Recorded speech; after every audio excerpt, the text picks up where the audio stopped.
고난받는 어린 양 예수라는 그런 제목이 되겠습니다. 우리가 지난 금요 심야 기도회를 마치고 그리고 밤 12시부터 2시까지 어제 새벽 2시까지 뭐가 있었죠?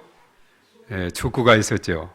좀 피곤했지만 그래도 12시부터 끝까지 지켜보게 됐는데 그야말로 2022년 카타르 도하에서 월드컵에서 한국 축구가 16강에 들어가는 그 일은 거의 기적이었다 이렇게 말할 수가 있습니다. 9%의 그런 확률을 가지고 4강에 올라가는 것이 경기가 되었어요. 계속 줄곧 우리가 4팀 중에 우루과이, 가나, 포르투갈, 한국 4팀 중에 꼴찌 2팀만 올라가는데 꼴찌 4위였는데 갑자기 바로 우리가 포르투갈과의 싸움에서 2대1로 이김으로 인해서 2등으로 우뚝 올라가게 돼서 또 저쪽에는 사실은 또 가나와 우루과이 속에서도 우루과이가 2대0으로 이기고 있었는데 우루과이가 한 골만 더 넣어도 우리는 또 3위로 밀리는 그런 상황이었거든요.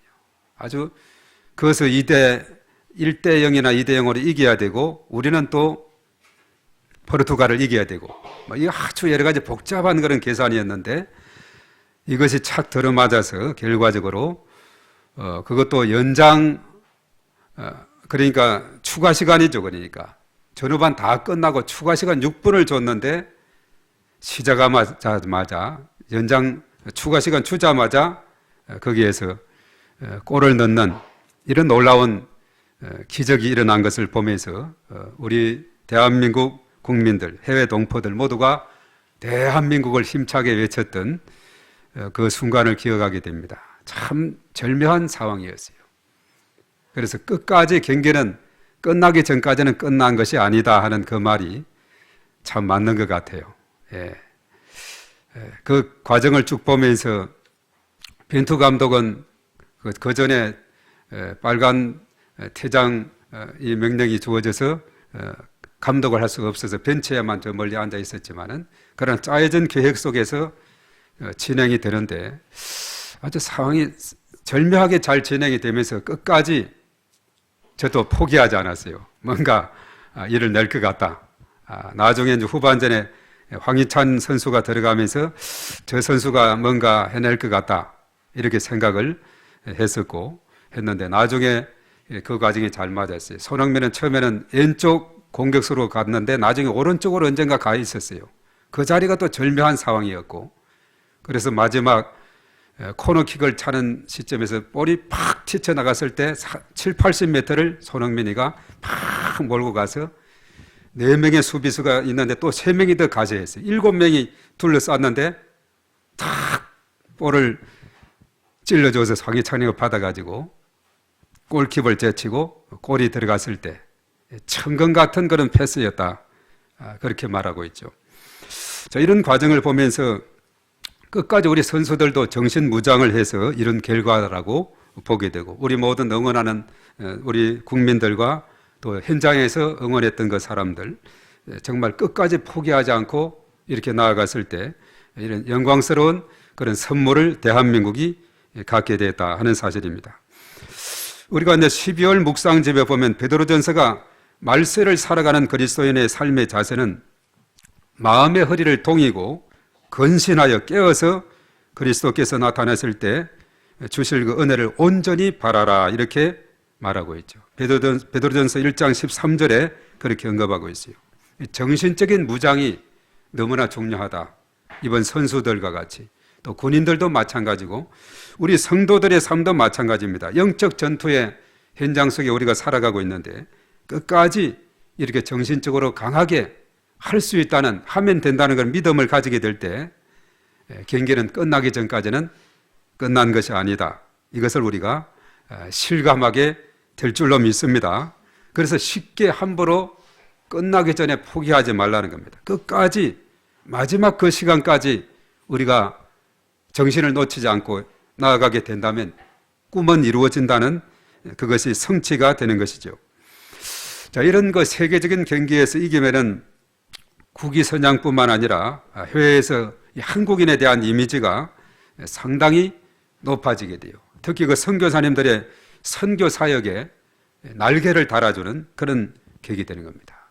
지금 우리나라 그 국무총리가 가나 순방 중에 있는데 그 대통령이 축하 인사를 했다 그러죠. 16강에 들어간. 사실 이번에 이 가나가 상당히 도왔더라고요. 우루과이 그 마지막 경기에서 가나가 물론 가나의 감독이 손흥민을 어렸을 때 지도했던 감독의 인연도 있고 여러 가지 면에서 볼 때 그 뒤에서 마지막 순간에도 막 추가 시간에 가나가 한 골만 더 먹으면 안 되는데 이런 상황에서 잘 버텨주고 또 끝날 시점에는 또 선수까지 교체하면서 시간을 끌어주면서 도와주는 그런 것이 다 이렇게 나중에 들려오는 소식이었는데 정말 여러 가지 많은 효과들이 있습니다. 우리가 88 올림픽을 마치고 서울 올림픽을 마치고 상당히 대한민국의 위상이 상당히 퍼지게 돼 있고 그 영향이 사실은 나중에 89년 동구권의 공산주의가 무너지고 91년도에 구소련 러시아가 생기게 됩니다. 구소련이 무너지고 러시아가 생기는 이런 경우가 생기게 돼 있고 그래서 90년대 제가 중반에 이렇게 그 당시 필리핀이나 이스라엘 이런 쪽으로 가보니까 정말 코리아 하면서 88 그 올림픽을 아주 잘 알고 있더라고요. 그리고 사실 2002년 그 월드컵의 효과도 상당히 크죠. 4강까지 갔으니까. 그래서 세계적으로 알려지는 이런 놀라운 계기가 되고 있다는 사실입니다. 이제 우리가 또 여기서 끝난 것이 아니라 이제 화요일 날 새벽 4시에 랭킹, 피파 랭킹 1위 브라질하고 이제 8강을 두고 경기를 하게 되는데 자, 여기서도 우리가 또 기대를 해보게 되는 겁니다. 이 브라질이 3차전에 랭킹 43위 어딥니까? 세네갈인가 카메룬인가 어딘가 거기한테 1대0으로 졌죠. 자, 이것을 보면은 얼마든지 가능성은 있다. 이렇게 볼 수가 있습니다. 그래서 끝까지 우리가 기적을 기대하면서 나아갈 때 이 브라질을 물리치면은 그 다음에 4강으로 또 뭐 결승전까지도 갈 수 있는 이런 소망을 가지게 되는 것이죠. 그래서 참으로 중요한 것은 뭐냐 하면은 마지막 순간까지 우리가 끝까지 달려가야 됩니다. 지금 12월 달인데 11월 달 11달을 보내고 마지막 한 달을 우리가 맞이하게 됐는데 마지막에 우리가 12월 달도 오늘 첫 주일입니다. 마지막 주일까지 그리고 송구 영신 예배하는 그날까지 우리가 끝까지 우리의 소망을 포기하지 않고 나아가게 될 때 하나님께서 놀라우신 은혜로 우리에게 은혜를 베풀어 주실 줄로 믿습니다.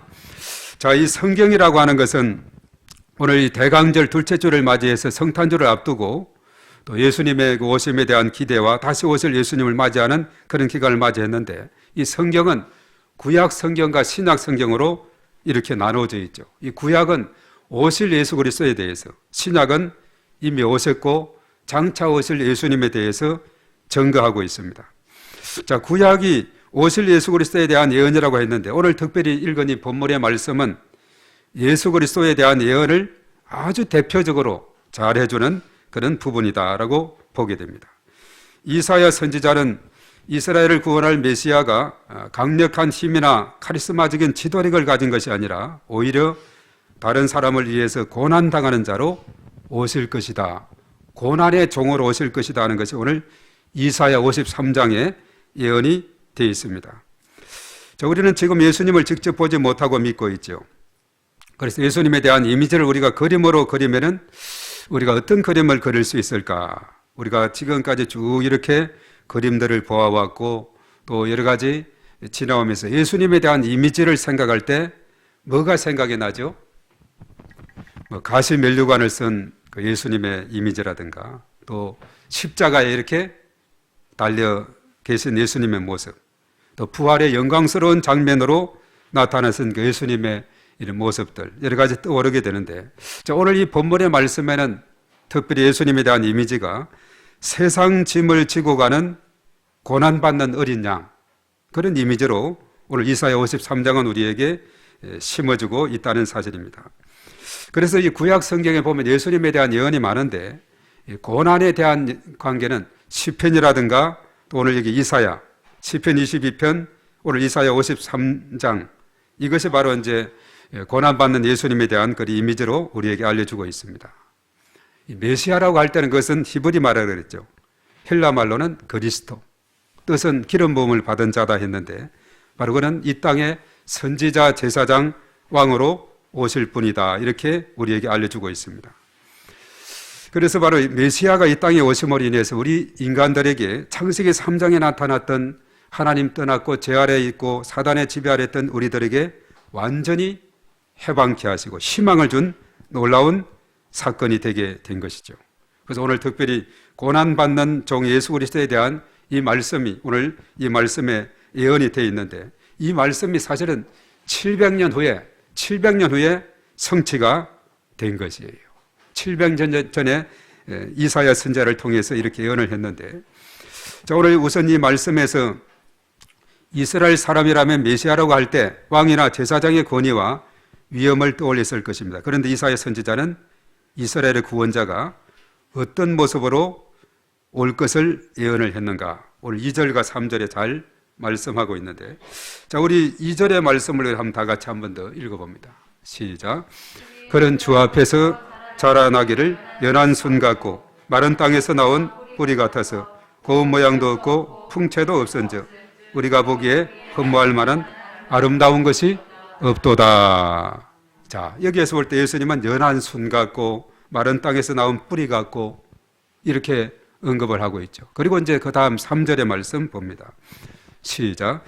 그는 멸시를 받아 사람들에게 버림받았으며 간고를 많이 겪었으며 질고를 아는 자라 마치 사람들이 그에게서 얼굴을 가리는 것 같이 멸시를 당하였고 우리도 그를 귀히 여기지 아니하였도다. 아멘.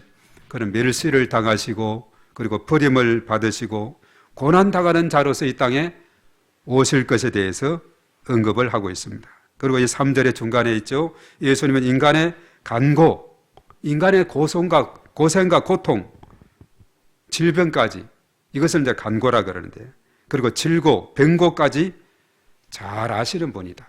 인간의 지니고 있는 여러 가지 많은 고난과 고통과 그리고 질병 이 부분까지도 다 너무나도 잘 아시는 분으로 연한 순같이 마른 땅에서 나온 뿌리같이 고난당하는 종으로 이 땅에 오셨다라고 말씀합니다. 자, 메시아로 오신 예수님은 우리를 위해서 어떤 일을 감당하시는가? 오늘 이 4절, 5절 잘 말씀을 하고 있는데, 자, 이 예수님께서는 이 4절에 뭐라고 했습니까? 다 같이 시작. 그런 실로 우리의 질고를 지고 우리의 슬픔을 당하였거늘 우리는 생각하기를 그런 징벌을 받아 하나님께 맞으며 고난을 당한다 하였노라. 아멘. 그럼 우리 질고를 지고 우리의 슬픔을 당하신 분이다. 그리고 그 다음에 5절 말씀에 다 같이 이 말씀 시작. 그가 찔림은 우리의 허물 때문이요 그가 상함은 우리의 죄악 때문이라. 그가 징계를 받음으로 우리는 평화를 누리고 그가 채찍에 맞음으로 우리는 나음을 받았도다. 참 이 말씀 너무나 귀한 말씀이죠. 그가 찔리고 상하고 또 징계를 받음으로 우리의 허물이, 우리의 죄악이 씻음받고 우리에게 평화를 주시고 채찍에 또 맞음으로 우리 육체가 깨끗이 낫게 하는, 자, 이 말씀은 영적 치유, 정신 치유, 마음에는 평화, 육신은 육신 치유, 육신을 낫게 하고 허물과 죄는 영적인 문제, 다 이것을 찔리고 상함으로 해결해 주시고 그가 징계를 받음으로 평화를 주시고 그가 채찍에 맞음으로 우리가 나음을 얻게 됐다. 얼마나 참 감사하고 참으로 유익한 분이신지 모릅니다. 예수님이 이 땅에 오셔서 전인적인 구원의 길을 활짝 열어 주셨습니다. 누구든지 그 예수님을 마음속에 영접하기만 하면은 영접하는 자고 그 이름을 믿는 자들에게 하나님의 자녀가 되는 권세를 주신 줄로 믿습니다.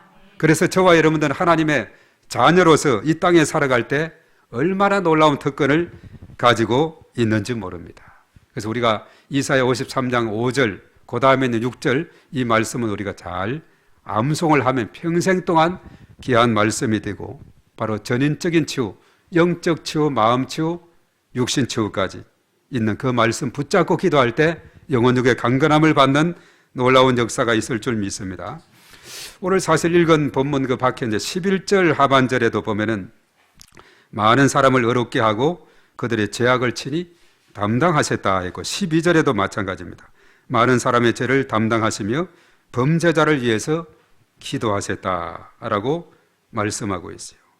특별히 그 기도는 뭐냐 하면 자신을 십자가에 못 박혀 죽이는 그들을 위해서 용서의 기도를 합니다. 이 가상칠언 중에 자신을 십자가에 못 박는 자들을 위해서 용서합니다. 저들이 알지 못해서 그렇다고 용서해 달라고 기도하는 누가복음 23장 34절에 그 말씀이 있죠.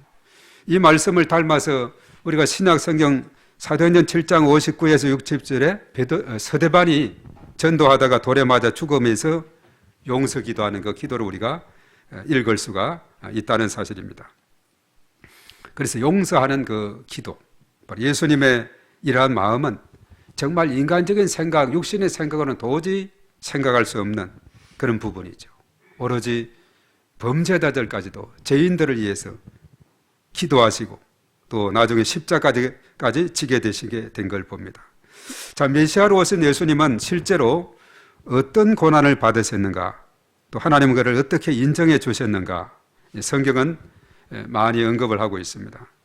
우리가 이 말씀들을 보면 요한복음 19장에 보면은 그가 사실은 이제 십자가를 지시고 이렇게 했었는데 시편에서도 언급했고 출애굽기 민수기에서도 다 언급했듯이 그 뼈가 하나도 꺾이지 아니하니라, 또 다른 성경에 그들이 그 찌른 자를 보리라 이렇게 언급하고 있는데 그 성경이 그대로 응하게 되었고, 또 사실은 우리가 누가복음 23장 33절 4절에 보면은 예수님이 십자가에 못 박히게 될 때 그들은 죄인들과 함께 했는데 예수를 십자가에 못 박고 두 행악자도 그렇게 하니 하나는 우편에 하나는 좌편에 있다라 했어요.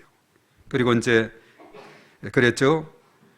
기도합니다. 아버지 저들을 사하여 주옵소서, 자기들이 하는 것을 알지 못하니이다. 이 십자가상에서 용서의 기도를 하는 예수님 모습을 봅니다. 그리고 사실 그는 빌립보서 2장 6절 이하에 보면은 근본 하나님과 같은 분이지만은 이 땅에 오셔서 그가 십자가상에서 죽기까지 복종하셨는데 결과적으로 하나님께서 그 이름을 높여주셨다, 그렇게 말씀하고 있습니다. 모든 입으로 예수님을 주라 시인하여 하나님 아버지께 영광을 돌리게 하셨다라고 그렇게 말했어요. 그리고 에베소서 1장 20절 이하의 말씀에 그의 능력이 그리스도 안에서 역사하사 죽은 자들 가운데서 다시 살리고 그리고 하늘에서 자기의 오른편에 앉혀주셨다. 그리고 모든 통치, 권세, 능력, 주권, 이 세상뿐만 아니라 오는 세상에 있는 모든 이름 위에 뛰어나게 이렇게 해주셨고 만물을 그 발 아래 복종하게 하시고 만물 위에 교회의 머리로 삼아주셨다, 이렇게 말씀을 하고 있어요. 예수님을 하나님께서 이렇게 높여주셨다, 이렇게 말하죠. 자, 오늘 예수님께서 7절과 8절에 보면은 도수장으로 끌려가는 그 모습을 언급하고 있는데 무엇과 같다고 했느냐, 오늘 7절에 언급하고 있는데 우리 7절을 한 번 더 다 같이 그가 읽습니다. 시작. 그가 곤욕을 당하여 괴로울 때에도 그의 입을 열지 아니하였으며 마치 도수장으로 끌려가는 어린 양과 털 깎는 자 앞에서 잠잠한 양같이 그의 입을 열지 아니하였도다. 아멘. 도수장에 끌려가는 어린 양이라 그랬죠. 또 털 깎는 자 앞에서 잠잠한 양 같다, 이렇게 말했죠. 그 입을 열지 아니하였다. 그가 신문을 당할 때 그가 묵비권을 행사하는 이런 부분을 봅니다. 그는 변명하지 않았어요. 사실은 예수님은 죄가 없는 가운데서 그가 십자가를 가장 그 당시 가장 잔인한 형벌인 십자가를 졌는데, 자, 이것은 그 죄 때문 아니에요. 저와 여러분들의 인류의 죄악을 짊어지고 세상 죄를 지고 가는 하나님의 어린 양이 되신 줄로 믿습니다. 잠잠한 어린 양. 그래서 언젠가 몽골에 단기 선교팀들이 가서 실제로 몽골에 가면 양들이 많거든요. 이 말도 많고 거기에 가면은 초등학생 이런 애들도 얼마나 말을 잘 타는지, 말 성마대 할 때 보면은 어른들보다도 어린아이들을 태우는, 왜냐하면 가벼워야 말이 잘 달리기 때문에 초등학교 3학년 4학년 이때쯤 되는 아이들이 얼마나 말을 잘 타는지 몰라요. 어려서부터 그냥 막 대회를 하고 이렇게 하는 걸 보게 되는데 말이 많이 있어요. 그 넓은 광야 초원에 막 달리는 징기스칸의 후예들 아닙니까? 그리고 거기에 또 보면은 초원에 양들이 얼마나 많은지 몰라요. 어떤 사람은 그냥 1000마리 양을 기르기도 하고 이렇게 한다 그러더라고요. 그래서 거기에 가서 양이 많으니까 이제 또 양고기를 먹게 되죠. 거기는. 그래서 이제 단기 선교팀들이 실제로 이제 가서 양을 잡는 것을 보대요. 딱 풀에 가서 양을 한 마리 잡아서 이제 목을 따는데 아무 소리도 안 하고 객 죽더래요. 오늘 이 말씀에 잠잠한 양에 대한 언급을 하고 있죠. 그런데 돼지 같은 경우는 언젠가 돼지 잡는 걸 봤는데 목 따는 소리 있잖아요. 얼마나 깽깽깽 하면서 그냥 하는데 양은 아무 소리를 안 해요. 이 성경의 말씀이 그대로 여기에서 언급이 있어요. 털 깎는 자 앞에 잠잠한 양 같더라. 바로 예수님의 그 모습을 이렇게 어린 양으로서 표현을 하고 있다는 겁니다.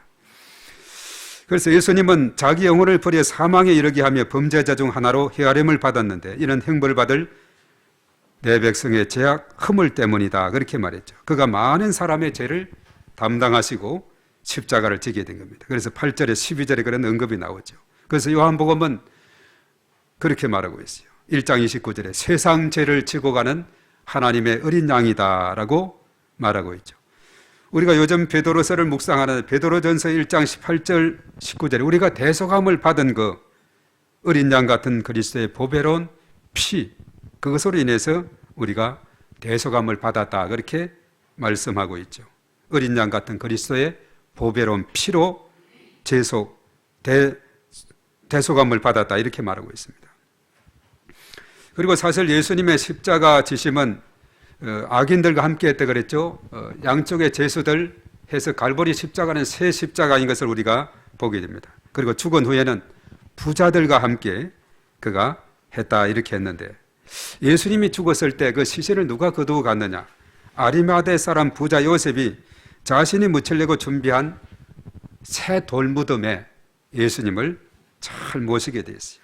그것이 바로 마태복음 27장 57절 이하에 보면 나와요. 저물 때 아리마대 부자 요셉이라는 사람이 왔으니 그도 예수의 제자라, 이렇게 말하죠. 그래서 빌라도에게 예수님의 그 시체를 달라 해서 이제 그것을 받아가지고 바위 속에 판 자기 새 무덤에 넣어두고 큰 돌을 굴러 무덤을 문을 덮었다, 이렇게 말하고 있죠. 그래서 사실은 그가 죽은 후에는 바로 그 언급했던 것처럼 바로 부자들과 함께 했다, 이렇게 언급하고 있습니다. 그리고 예수님이 자기 영혼을 인류의 대속물로 내어 드릴 때 하나님은 어떤 복을 받게 되느냐? 오늘 사실은 이사야 53장 10절에서 12절의 말씀에 보면은 쭉 이제 어떤 복이 열려지는가, 그것을 잘 언급하고 있는데 하나님께서 주시는 이 복은 오늘날 믿는 우리 모든 성도들에게도 동일하게 주어지게 될 줄로 믿습니다. 예수님을 구주로 영접하고 그의 자녀로 살아가는 모든 자들에게도 그런 놀라운 축복이 주어지는데 그가 씨를 보게 되며 이 자손의 복을 본다는 거죠. 그의 날은 길 것이며 장수의 복을 보고 그의 손으로 하나님께서 기뻐하시는 뜻을 성취하는 소원 성취가 되고 또 그에게 존귀한 자와 함께 몫을 받게 하며 명예를 얻게 되고 그리고 강한 자와 함께 탈취한 것을 나누게 하신다. 이 물질의 복까지 다 이런 언급이 오늘 10절에서 12절의 말씀에 잘 언급이 되고 있습니다. 이러한 놀라운 복이 믿음의 사람들에게 주어지게 되는 줄로 믿습니다. 그래서 결과적으로 고난받는 어린 양 예수님은 결국 어떤 일을 이 땅에서 행하셨는가? 철저하게 이 땅에 오셔서 남을 위해서, 인류를 위해서 그가 기도하셨고 또 직접 십자가상에서 피 흘려 죽기까지 하셨다는 겁니다. 그로 인해서 이 땅에 진정한 평화를 우리에게 주었어요. 평화를 예수님을 통해서 주시게 된 겁니다. 예수님은 평화의 왕으로 이 땅에 오셨습니다. 그리고 무엇보다도 한 영혼 한 영혼을 살리고자 하는 그 마음이 있었는데 바로 영혼을 살리는 이 일에 매진하게 된 것을 우리가 생각하게 됩니다. 그래서 우리의 삶도 이 땅에 나 자신만을 위해 사는 것이 아니라 이웃을 위해서 또 예수님 믿지 않는 그 영혼을 불쌍히 여기는 마음으로 또 이 땅의 진정한 평화를 위해 기도하고 그리고 한 영혼을 살리는 일에 우리가 힘쓰게 될 때 예수님의 그 정신을 이어받는 그런 복된 삶이 될 줄로 믿습니다. 자, 이 12월엔이라는 이런 유명한 시가 있는데 그 윤광재 목사님이라고 그분이 시를 쓴데 아주 마음에 감동이 되더라고요. 12월엔 동그라미 마음이 동그란 마음이고 싶습니다. 동그라미를 그려면 처음으로 돌아가야 하기 때문입니다. 12월엔 촛불로 살고 싶습니다. 어둠을 밝히기 위해 몸을 태우는 숭고함이 있기 때문입니다. 12월엔 흰눈이 되고 싶습니다. 흰눈이 내리면 온 천지가 하얗게 되기 때문입니다. 12월엔 종소리가 되고 싶습니다. 누군가의 아픈 가슴에 위로의 울림을 줄 수 있기 때문입니다. 12월엔 등대가 되고 싶습니다. 돌아와야 할 사람 무사히 돌아오게 하기 때문입니다. 12월엔 노래가 되고 싶습니다. 슬픈 노래, 절망의 노래가 아닌 희망의 노래입니다. 12월엔 십자가로만 살고 싶습니다. 십자가는 생명이며 영원한 더하기이기 때문입니다. 영원한 더하기. 12월엔 무조건 용서하며 살고 싶습니다. 주님이 나를 용서해 주신 것처럼 그렇게 살아야 하기 때문입니다. 아주 참 마음에 와닿는 그런 부분이죠. 우리의 삶은 무엇을 손에 쥐고 있는가, 그것이 아니라 누가 곁에 있는가가 참으로 중요하다. 이것을 우리가 생각을 하게 합니다. 그래서 어떤 분이 노인들이 죽음을 앞에 두고 후회하는 공통적인 5가지가 있다 하는데 그것이 뭐냐? 첫째, 자신에게 정직하지 못하게 살아온 것, 어떤 면 이선적으로 살아왔던 이런 부분들, 이것을 후회했고, 두 번째는 가족들과 더 많은 시간을 갖지 못하고 내가 사업한다, 여러 가지 일에 바쁘다 해가지고 시간이 부족해서 가족들과 함께하지 못했던 것. 그리고 세 번째는 감정을 솔직하게 표현하지 못하고 살아온 것, 속으로 삼키고 끙끙 앓고 여러 가지 속으로만 알았던 이런 일들을 후회하고, 그리고 네 번째는 친구들과 좀 더 가까이 지내지 못했던 것을 후회했다 그래요. 마지막 5번째는 행복은 스스로 선택할 수 있는데 내가 행복하지 못한 삶을 살아왔노라. 자, 이것을 후회했다고 합니다. 이런 사람이 없었대요. 내가 돈을 더 많이 벌 걸, 더 궁궐 같은 집에 살 걸, 더 고급 차량 타볼 걸, 이런 사람은 없었다 그랬죠. 자, 우리가 이제 연말이 되었어요. 총회를 앞두고 또 일꾼을 뽑습니다. 또 남은 시간 우리가 주님 위해서 우리가 살아야 되겠습니다. 우리가 늘 생각하기를 내게 건강 주시니 감사합니다. 재능도 주시니 감사합니다. 물질 주시니 감사합니다. 살아갈 시간 주시니 감사합니다. 일할 수 있을 때 일할 수 있게 주어진 기회 소중하게 여기게 해 주시옵소서. 내가 할 일을 찾아서 헌신하는 삶을 살게 하옵소서. 이렇게 기도하며 나가야 될 줄로 믿습니다. 바로 이 땅에 구세주로 오신 예수님처럼 우리는 나 자신보다는 이웃을 위해서, 남을 위해서, 그리고 평화를 위해서, 영혼 구원을 위해서 귀하게 쓰임받는 이런 삶이 진정한 복된 삶이 펼쳐지게 될 줄로 믿습니다. 이렇게 살아갈 때 하나님의 은혜가 강물처럼 우리에게 넘치게 될 줄로 믿습니다. 바로 우리 주님의 놀라운 은혜와 복이 오늘 이 시간 참여한 저와 여러분 모두에게 충만하시기를 우리 주님의 이름으로 축복합니다.